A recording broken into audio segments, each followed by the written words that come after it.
যে পারলে রাজনীতিতে আসেন, পারলে দল করে দেখান, এটা হইল?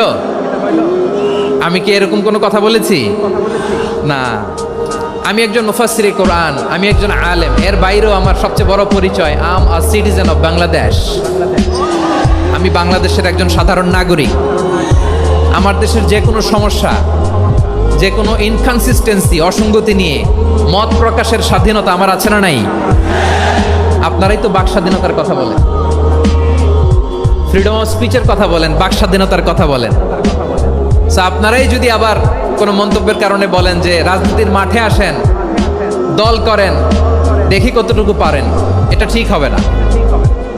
তাই প্রিয় ভাইয়ের, আসুন আমরা দল মত নির্বিশেষে কাঁধে কাঁধ মিলিয়ে সোনার বাংলাদেশ গড়ি, দুর্নীতিমুক্ত বাংলাদেশ গড়ি, যে বাংলাদেশের জন্য রক্ত দিয়েছে আবু সাঈদ,